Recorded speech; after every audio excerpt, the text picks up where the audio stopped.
আসসালামু আলাইকুম ওয়া রাহমাতুল্লাহি ওয়া বারাকাতুহু।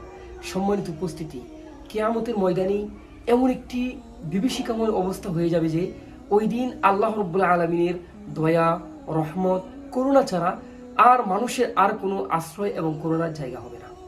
সহিহ বুখারীর 660 নম্বর হাদিস, রাসূল আরবি সাল্লাল্লাহু আলাইহি ওয়াসাল্লাম বলেন, সাবআতুন ইউজিল্লুহুমুল্লাহু ফি জিল্লিহি ইয়াওমা লা জিল্লা ইল্লা জিল্লু।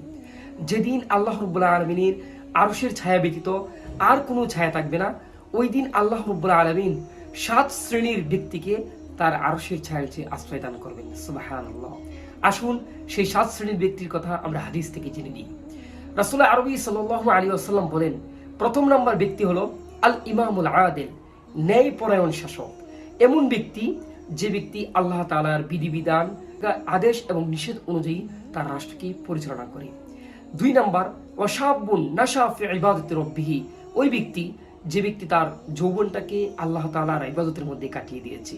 3 নাম্বার ওয়ারাজুলুন কলবুহু মুআল্লাকুন ফিল মাসাজিদ, ওই ব্যক্তি যে ব্যক্তি তার অন্তরটাকে মসজিদের সাথে সম্পৃক্ত করে দিয়েছে। অর্থাৎ ওই ব্যক্তি যখন মসজিদের ভিতরে যায় প্রশান্তি অনুভব করে, আবার যখন মসজিদ থেকে চলে আসে তখন সে আবার মসজিদের দিকে ফিরে যাবে, তার অন্তরটা সবসময় মসজিদের সাথে সম্পৃক্ত থাকে, এরকম ব্যক্তি। 4 নাম্বার ওয়ারাজুলানি তাহাব্বা ফিল্লাহি ইজতামা আলাইহি ওয়া তাফাররাকা আলাইহি, এমন দুজন ব্যক্তি যারা একে অপরকে আল্লাহর জন্য ভালোবাসে, আল্লাহর জন্য একত্রিত হয় এবং আবার আল্লাহর জন্যই তারা একে অপর থেকে পৃথক হয়ে যায়। 5 নাম্বার ওয়ারাজুলুন তালাবাতহু ইমরাতুন যাতু মানসিবিন ওয়া জামালিন, এমন ব্যক্তি যে ব্যক্তিকে কোনো সুন্দরী, রূপসী এবং উচ্চ বংশীয় রমণী কুপ্রস্তাব করে, জিনা করার জন্য প্রস্তাব করে, কিন্তু ওই ব্যক্তি এই বলে প্রত্যাখ্যান করে যে ইন্নী আখাফুল্লাহ, নিশ্চয়ই আমি আল্লাহ তাআলাকে ভয় করি। আল্লাহু আকবার। এই জন্য এই ব্যক্তিকেও আল্লাহ তাআলা তার আরশের ছায়ার নিচে আশ্রয় দান করবেন।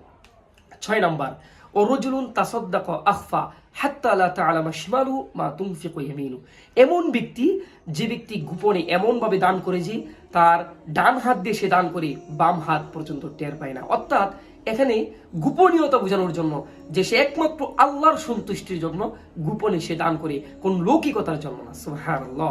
এই ব্যক্তিকেও আল্লাহ তাআলা তার আরশের ছায়ার নিচে আশ্রয় দান করবেন। 7 নাম্বার ওয়ারাজুলুন যাকারাল্লাহা খালিয়ান ফাফাদাত আইনাহু, এমন ব্যক্তি যে ব্যক্তি নির্জনে আল্লাহ তাআলার ভয়ে সে কান্না করে, আর ফাফাদাত আইনাহু, তার দুচোখ দিয়ে অশ্রু বেয়ে পড়ে শুধুমাত্র আল্লাহর ভয়ে। সুবহানাল্লাহ। তাহলে সম্মানিত উপস্থিতি, আমরা 7 শ্রেণীর ব্যক্তির কথা বললাম। এই 7 শ্রেণীর ব্যক্তিকে আল্লাহ রাব্বুল আলামিন কিয়ামতের ময়দানে তার আরশের ছায়ার নিচে আশ্রয় দান করবেন। আল্লাহ রাব্বুল আলামিন আমাদেরকে এরকম এই সমস্ত ব্যক্তিদের দলভুক্ত হওয়ার মতো তৌফিক দান করুন। সকল বলেন আমিন।